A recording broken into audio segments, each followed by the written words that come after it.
The class Dinosauria was originally defined by Sir Richard Owen of the Royal Society and Superintendent of the British Museum Natural History Department in 1842, or in other words, the existence of dinosaurs was first speculatively hypothesized by a knighted museum head coincidentally in the mid-19th century during the heyday of evolutionism, before a single dinosaur fossil had ever been found. The Masonic media and mainstream press worldwide got to work hyping stories of these supposed long-lost animals, and then, lo and behold, 12 years later, in 1854, Ferdinand van de Veer Hayden, during his exploration of the upper Missouri River, found proof of Owen's theory. A few unidentified teeth he mailed to leading paleontologist Joseph Leidy, who several years later declared them to be from an ancient, extinct Trachodon dinosaur, which, beyond ironically, means rough tooth. Firstly, it should be needless to say that it is impossible to reconstruct an entire hypothetical ancient animal based on a few teeth. But even more importantly, it is dubious that a myriad of ancient reptile, bird, and reptile mammal transitional forms necessary for the blossoming theory of evolution would be hypothesized and then conveniently discovered by teams of evolutionist archaeologists purposely out looking to find such fossils. And it is even more dubious that such fossils have supposedly existed for millions of years, but were never found by or known to any civilization in the history of humanity until evolutionism's Masonic Renaissance in the mid-19th century. David Wozni wrote, "Why are there no discoveries by Native Americans in all the years previous when they roamed the American continents? There is no belief of dinosaurs in the Native American religion or tradition. For that matter, why were there no discoveries prior to the 19th century in any part of the world? According to the World Book Encyclopedia, before the 1800s, no one ever knew that dinosaurs existed. During the late 1800s and early 1900s, large deposits of dinosaur remains were discovered. Why has man suddenly made all these discoveries? No tribes, cultures, or countries in the world ever discovered a dinosaur bone before the mid-1800s, and then they were suddenly found all over the world in North America, South America, Europe, Asia, Africa, Argentina, Belgium, Mongolia, Tanzania, West Germany, and many other places apparently had large deposits of dinosaur fossils never before seen. All these places were inhabited and well explored for thousands of years before this time. Why had no one ever found a dinosaur fossil before?" According to the book The Dinosaur Project, paleontological journalist Wayne Grady claims the period following this, from around 1870 to 1880, became a period in North America where some of the most underhanded shenanigans in the history of science were conducted. In what was known as the Great Dinosaur Rush, or the Bone Wars, Edward Drinker Cope of the Academy of Natural Sciences and Othniel Marsh of the Peabody Museum of Natural History began a lifelong rivalry and passion for dinosaur hunting. They started out as friends, but became bitter enemies during a legendary feud involving double-crossing, slander, bribery, theft, spying, and destruction of bones by both parties. Marsh is said to have discovered over 500 different ancient species, including 80 dinosaurs, while Cope discovered 56. Out of the 136 dinosaur species supposedly discovered by the two men, however, only 32 are presently considered valid, as the rest have all proven to be falsifications and fabrications. None of them once claimed to find a complete skeleton either, so all their work involved reconstructions. In fact, to this day, no complete skeleton has ever been found, and so all dinosaurs are reconstructions.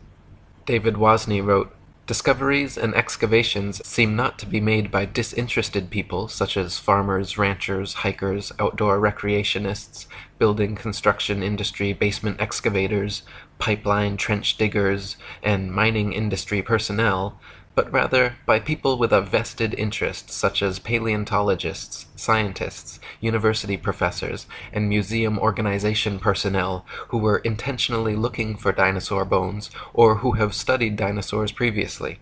Finds are often made during special dinosaur bone hunting trips and expeditions by these people to faraway regions already inhabited and explored.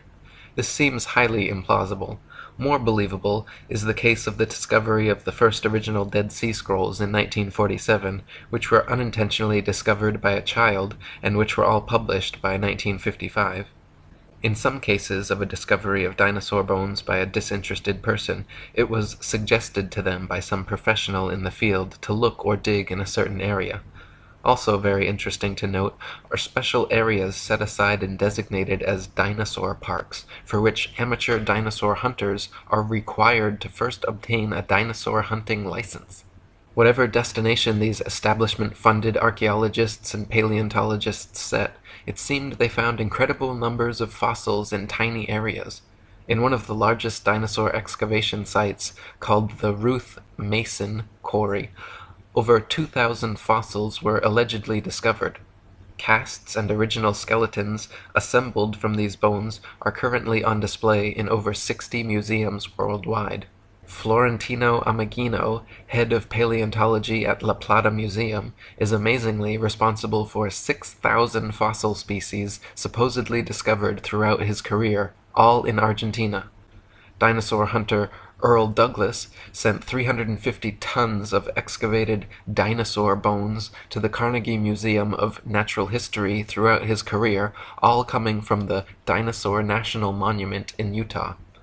During an expedition to Patagonia, Dr. Louis Chiappe and Dr. Lowell Dingus supposedly discovered thousands of dinosaur eggs at a site of only a few hundred square yards.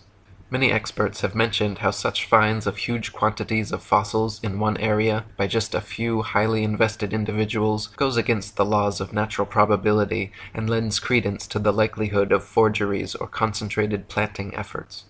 David Wozni wrote, "Dinosaur bones sell for a lot of money at auctions. It is a profitable business. There is pressure for academics to publish papers. Museums are in the business of producing displays that are popular and appealing. Movie producers and the media need to produce material to sell to stay in business. The mainstream media loves to hype alleged dinosaur finds. Much is to be gained by converting a bland, non-dinosaur discovery of a bone of modern origin into an impressive dinosaur find, and letting artists' interpretations and imaginations take the spotlight, rather than the basic, boring, real find. There are people who desire and crave prestige, fame, and attention. There is the bandwagon effect and crowd behavior. And then there are people and entities pursuing political and religious agendas. Highly rewarding financial and economic benefits to museums, educational and research organizations, university departments of paleontology, discoverers and owners of dinosaur bones, and the book, television, movie, and media industries may cause sufficient motivations for ridiculing of open questioning and for suppression of honest investigation. The fact that T-Rex bones have sold at auctions for upward of $12 million shows how lucrative the field of dinosaur hunting can be, and it just happens to be museum officials who serendipitously seem to make the most prolific finds. The first dinosaur to ever be publicly displayed was the Hadrosaurus folci at Edward Drinker Cope's Academy of Natural Sciences in Philadelphia. The bones were co-discovered by Joseph Leidy, Cope's esteemed professor, and the man responsible for the Trachodon Toothosaurus. The original Hadrosaurus reconstruction, which is still on display today, shows a huge plaster-cast bipedal reptile standing upright, using its tail as a third leg. What few people know, however, is that no skull was ever discovered, and no original bones were put in the public exhibit. David Wozni wrote, "A visual and a sculptural artist were promptly hired to invent a skull, and from the illustrations of another artist, who had depicted the iguanodon, the two artists drew the same face for the Hadrosaurus folci.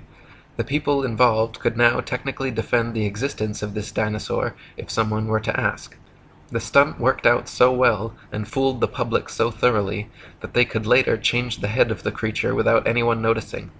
To this day, Hadrosaurus folci is on display at the Academy of Natural Sciences in Philadelphia. The bones are said to be kept behind heavy closed doors, but a plaster copy is exhibited in their place. So we learn of an iguana skull being substituted for the skull of a dinosaur on display. What was the public told at the time? What are we not being told today? What we are not being told is that this is the rule and not the exception. To this day, not a single complete skeleton of any dinosaur has ever been found. All the museum displays, models, mannequins, cartoons, and movies of prehistoric monsters you have ever seen are all imaginative reconstructions based on incomplete skeletons arranged in a manner paleontologists believe to be most realistic. Furthermore, the skeletons exhibited in museums are all admittedly intricate fabrications made of plaster, fiberglass, various epoxies, and other animal bones, not original fossils. When dinosaur bones are transported and prepared, they use strips of burlap soaked in plaster to jacket over the fossils. Then, after applying a tissue separator to keep the plaster from direct contact with the bone, the soaked burlap strips are laid on until it is totally encased in a protective, mummy-like coating ready for safe transport. In an article titled, "A Fossil's Trail from Excavation to Exhibit," one insider remarked that, "Through mold making and casting, we can totally fabricate limbs, ribs, vertebrae, etc. for the missing pieces of an articulated skeletal mount." Plaster, fiberglass, and epoxies are often and commonly used. In reconstruction work on single bones, small to large cracks can be filled in with mache or plaster mixed with dextrin, a starch that imparts an adhesive quality and extra hardness to regular molding plaster. We've also had success using epoxy putties. Large missing fragments can be sculpted directly in place with these same materials. In other words, museum personnel work with plaster and other materials to transport and fabricate skeletons and missing or incomplete bones all the time. In fact, the huge dinosaur bone displays found in museums across the world are admittedly carefully prepared fakes. No independent researcher has ever examined a real dinosaur. They claim all the actual fossils are kept in high-security storage, but only a select few paleontologists are ever allowed to examine them, so the ability to ascertain their authenticity is kept from the general public. Robin Kofod wrote, "Most people believe that dinosaur skeletons displayed in museums consist of real dinosaur bones. This is not the case. The real bones are incarcerated in thick vaults to which only a select few highly placed researchers hold a key, which means that no independent researcher has ever handled a Tyrannosaurus rex bone. When people unaffiliated with the paleontological establishment attempt to gain access in order to study these dinosaur bones, they are met with refusal upon refusal. Only around 2,100 dinosaur bone sets have been discovered worldwide, and out of these, only 15 incomplete Tyrannosaurus rex bone sets have been found.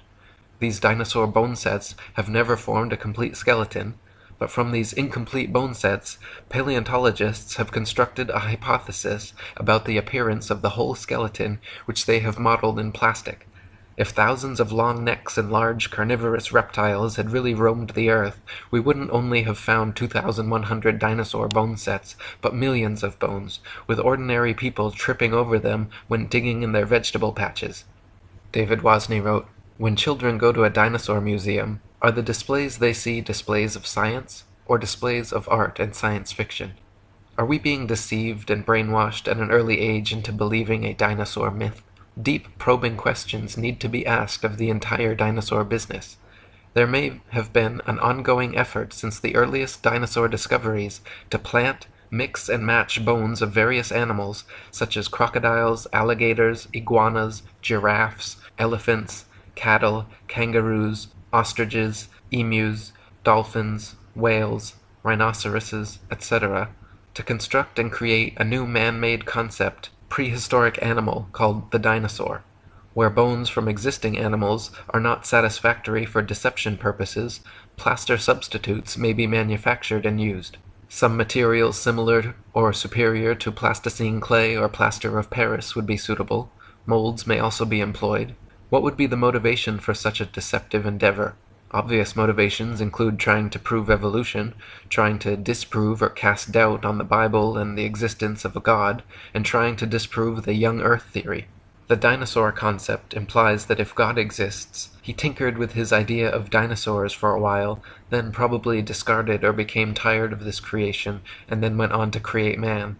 The presented dinosaur historical timeline suggests an imperfect God who came up with the idea of man as an afterthought, thus demoting the biblical idea that God created man in his own image. Type dinosaur skulls into a search engine, and you will find a variety of replicas, tailor-made dinosaurs, and museum-quality skeletons. One of the largest and most renowned suppliers of fake dinosaurs is the Zigong Dino Ocean Art Company in Sichuan, China, which provides natural history museums worldwide with ultra-realistic dinosaur skeletons made from real bones. Chicken, frog, dog, cat, horse, and pig's bones are melted down, mixed with glue, resin, and plaster, then used as base material for recasting as dinosaur bones. They are even given intentional fractures and an antiquated, fossilized look to achieve the right effect. Their website boasts over 62% of our output goes to American and European markets, which means we will understand and are familiar with the intricacies and regulation of exporting to these regions. Since we are a partner of dinosaur museums, all products are made under the guidance of experts of the Chinese Academy of Sciences. We have gained a global sales network reaching the USA, Brazil, France, Poland, Russia, Germany, Saudi Arabia, South Korea, Thailand, Indonesia, exhibited in Peru, Argentina, Vancouver, Cincinnati, Chicago, and other places. As Alan Fiducia, University of North Carolina paleontology professor, wrote, I have heard there is a fake fossil factory in northeast China, in Liaoning province near the deposits where many of these recent alleged feather dinosaurs were found. Or as David Wozni wrote, the possibility exists that key dinosaur bones on display have been artificially modified through sculpture and carving. Bone sculpture is not an unknown human activity. Many cultures participate in creating man-made objects out of existing bones, totally unrecognizable from the original shape. Is the dinosaur industry a customer of this sort of business? Is it possible that dinosaur skeleton replica are secretly assembled or manufactured in private buildings out of public view, with bones artificially constructed or used from a number of different modern-day animals? Why bother having any authentic original fossils at all if alleged replicas please the public? Another problem with dinosaurs is their unnatural structural dynamics.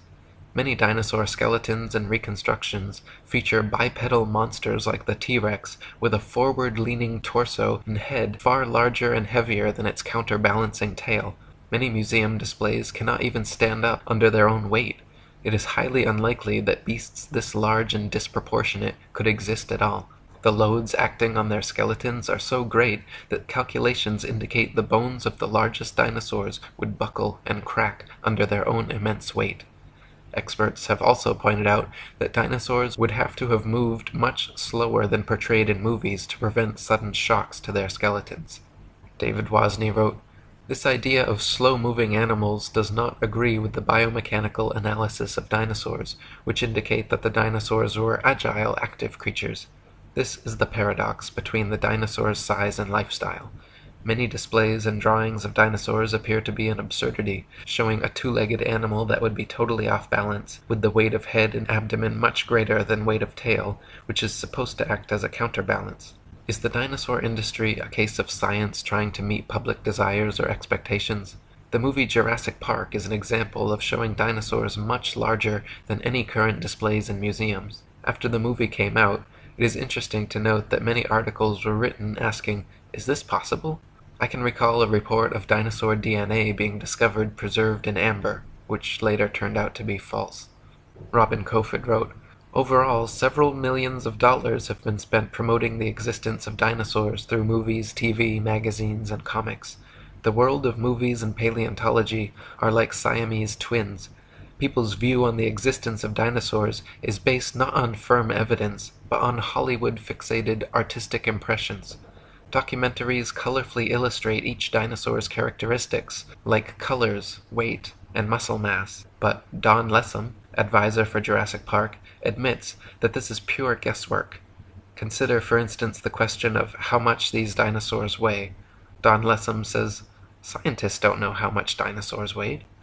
Dinosaurs are presented to the public with colorful artistic reconstructions, drawings, models, mannequins, gigantic skeletons in museums, cartoons and movies showing these beasts in explicit detail, but the fact is, from the assigning and arrangement of bones in each species, to the impossible to discern soft tissue, skin, eyes, noses, color, hairiness, texture, etc., just like the many supposed ape-man species, all dinosaur reconstructions are 100% fictional fabrications created by invested and inventive evolutionists. They purposely present dinosaurs to children in the media to spark and bias their young imaginations toward their machinations. Cartoons like Ice Age and The Land Before Time, movies like Jurassic Park and Dinosaur Island, coloring books, dolls, plastic toys, elementary school textbooks, and huge displays in children's museums certainly have an effect on budding young minds. National Geographic and the Ice Age movies were produced by Mason Rupert Murdoch's News Corp and 20th Century Fox. The Masonic production company Universal Studios created Jurassic Park and The Land Before Time. They are owned by Comcast, whose main shareholders are Masons J.P. Morgan and the Rothschilds. Discovery Channel, which features many dinosaur documentaries, is also financially advised by N.M. Rothschilds and Son Limited. Former paleontology student Michael Forsell claimed on a radio interview with leading paleontologist Jack Horner that he was a total fraud, fabricating evidence and perpetuating the myth of dinosaurs. He continued on saying, "I started my career in the field of paleontology only to leave my studies once I realized the whole thing was a sham. It's nonsense. Most of the so-called skeletons in museums are actually plaster casts. They even do it openly on documentaries now, preserving the bones my ass. I struggled as a student mainly because I could not tell the difference between a fossilized egg and an ordinary rock, and of course there is no difference. I was treated like a leper when I refused to buy into their propaganda and promptly left the course. Dinosaurs never existed. The whole shebang is a freak show. They just grab a couple of old bones and form them into their latest Frankenstein's monster-like exhibit. We are all being fooled, and it's wrong, but together we can stop it." Many claim that since dinosaur fossils have been radiometrically dated to be tens of millions of years old, that their authenticity is thus proven. The fact is, however, that the methods used to date dinosaur fossils involve not measuring the actual fossils, but the rocks near where they are found. Most fossils are found near the surface of the Earth, and if a modern-day animal were to die in the area, paleontologists would be likely to date them the same age. Dr. Margaret Helder, in her book Completing the Picture, a handbook on museums and interpretive centers dealing with fossils, she writes, "Scientists used to be very impressed with the potential of radiometric for coming up with absolutely reliable ages of some kinds of rocks. They do not feel that way anymore. Having had to deal with numerous calculated dates which are too young or too old compared with what they expected, scientists now admit that the process has many more uncertainties than they ever would have supposed in the early years. The public knows almost nothing about uncertainties in the dating of rocks. The impression that most people have received is that many rocks on Earth are extremely old and that the technology exists to make accurate measurements of the ages. Scientists have become more and more aware, however, that the measurements which the machines make may tell us nothing about the actual age of the rock." One of the main reasons that evolutionists needed the existence of dinosaurs was to answer the complicated problems present in the theory of evolution, including sea-dwelling animals evolving into land-dwellers, reptiles evolving wings, feathers, flying and becoming birds, as well as other reptiles evolving warm blood, live births, breasts, and becoming mammals, through their imaginary multi-million-year timeline and a variety of supposed transitional dinosaur forms. The paleontological establishment has been promoting various sea dinosaur, reptile/birds, and reptile/mammals to bridge these gaps. Many professionals and experts in the field have disputed such findings as often as they have been presented, however. Dr. Storrs Olson, a Smithsonian Institute scientist, wrote, "The idea of feathered dinosaurs and the theropod origin of birds is being actively promulgated by a cadre of zealous scientists acting in concert with certain editors at Nature and National Geographic, who themselves have become outspoken and highly biased proselytizers of the faith. Truth and careful scientific weighing of evidence have been among the first casualties in their program, which is now fast becoming one of the grander scientific hoaxes of our age.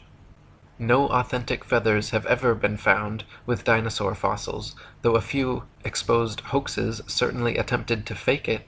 Dr. Olson called the adding of feathers to their findings hype, wishful thinking, propaganda, nonsense fantasia, and a hoax.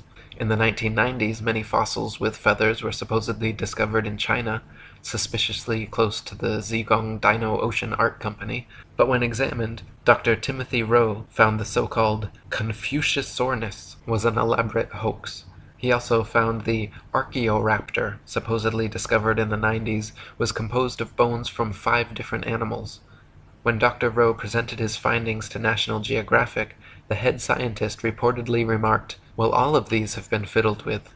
National Geographic then proceeded with their news conferences and media stories about the Archaeoraptor fossils being genuine and having found the missing link in evolution.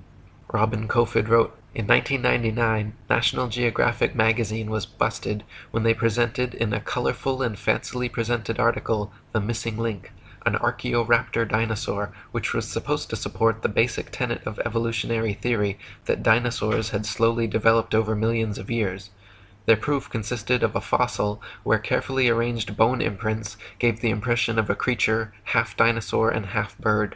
The scam was discovered during a CT scan which uncovered unnatural bone links. National Geographic magazine was later forced to admit, when pressured, that the fossil was man-made." Paleontologists claim that Archaeopteryx is another transitional form of bird evolved from dinosaurs, but this theory falls on its face against overwhelming evidence to the contrary. Other species like Confuciusaurus, Launingornis, and Eolalavis have all been found to be contemporary with the Archaeopteryx and are indistinguishable from present-day birds. Alan Fiducia from University of North Carolina, one of the most famous ornithologists in the world, stated, "I've studied bird skulls for 25 years, and I don't see any similarities whatsoever. I just don't see it. Theropod origin of birds, in my opinion, will be the greatest embarrassment of paleontology of the 20th century."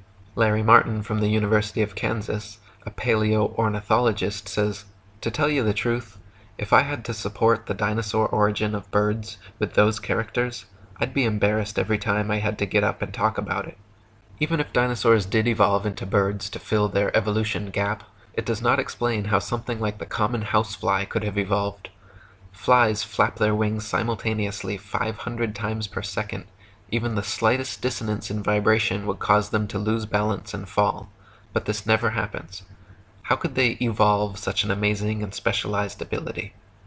Why were dinosaurs never discovered before the evolutionist renaissance in the mid-19th century? Why do paleontologists think they can reconstruct an entire species of ancient animal from a few teeth? Why have so many dinosaur discoveries turned out to be hoaxes? Why are all authentic dinosaur fossils kept under tight lock and key away from any independent analysis? Why has erosion and weathering not destroyed all these supposed prints and fossils that are allegedly millions of years old? If dinosaurs were supposedly wiped out by a meteor impact or other such catastrophe, why is it that all the other various animal species that exist today were not similarly wiped out? There are many more questions which need to be answered before anyone in their right mind should consider the existence of dinosaurs anything but a convenient evolutionist myth. Robin Kofod wrote, "The paleontological establishment can control which hypotheses will be constructed through textbooks and the curriculum. In this way, students are brainwashed into a pseudo-reality controlled by text material and the teacher's authority. A short practical example. A random dental bone is found at an excavation site, and from this dental bone, the rest of the skeleton is guessed at.